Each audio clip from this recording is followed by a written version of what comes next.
প্ৰায় এইটো দেখা যায় যে এই পৃথিৱীত সহজ সৰল লোকসকলৰ ওপৰত সকলোৱে আঘাত আনে, কিন্তু বেকা লোকৰ ওপৰত সহজে কোনেও আঘাত আনিবলৈ নিবিচাৰে।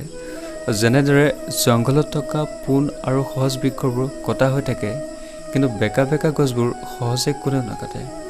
সেয়েহে সৰলতা ভাল, কিন্তু অতি সৰলতা ক্ষতিকাৰক। এবাৰ শত্ৰুতা কৰাজনৰ সৈতে বন্ধুত্ব কৰা অনুচিত, কাৰণ তেওঁ বন্ধুত্বৰ চলেৰে আপোনাক পুনৰাই শত্ৰুতা কৰিব পাৰে। আনৰ ভাল চিন্তা কৰিলে নিজৰো ভাল হয়, ঠিক সেইদৰে আনৰ অহিত চিন্তা কৰিলে এদিন হ'লেও এদিন নিজৰো অহিত হ'বই। সেয়েহে সাধুৰ ব্যক্তিয়ে সদায় আনৰ হিত সাধনৰ বিষয়ে চিন্তা কৰে। ৰজা যদি শাসন কাৰ্যত অযোগ্য হয়, তেনে ৰজা থকাতকৈ নথকাই ভাল।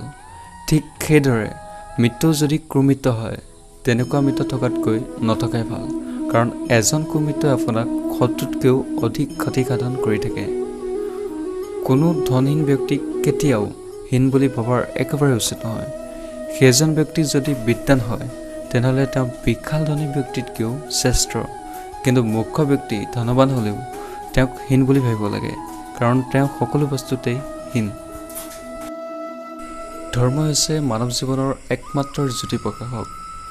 ধৰ্মই মানুহক অসত্যৰ পৰা সত্যলৈ আনে। ধৰ্মই মানৱতা প্ৰদান কৰে। ধৰ্মৰ জৰিয়তে অধৰ্মক জয় কৰিব পৰা যায়, আৰু ধৰ্মৰ জৰিয়তে শান্তি প্ৰতিষ্ঠা কৰিব পৰা যায়। সেয়েহে মনুষ্যসকলে ধৰ্মক সাৰথি কৰা উচিত। মৃত ব্যক্তিয়ে পুনৰাই জন্ম নলয়। অতীতত হৈ যোৱা কাম নোহোৱা কৰিব নোৱাৰি।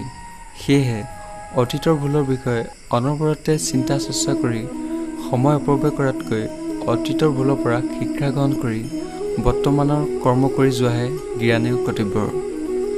যোগ্যজনৰ ওচৰলৈ আহিলে অযোগ্য বস্তুৰো শোভা বৃদ্ধি পায়, কিন্তু অযোগ্যজনৰ ওচৰলৈ গ'লে যোগ্য বস্তুৰো হানিকাৰক হৈ পৰে। যেনেদৰে শিৱৰ ওচৰলৈ অহাৰ পিছত বিষ্ণু তেওঁৰ কণ্ঠভূষণ হৈ পৰিল, কিন্তু ৰাহুৰ ওচৰলৈ অমিত অহাৰ পিছতো সেই অমিত তেওঁৰ মৃত্যুৰ কাৰণ হৈ পৰিল। অধৰ্ম শ্ৰেণীৰ ব্যক্তিয়ে কেৱল মাত্ৰ ধন লাভৰ কামনা কৰে।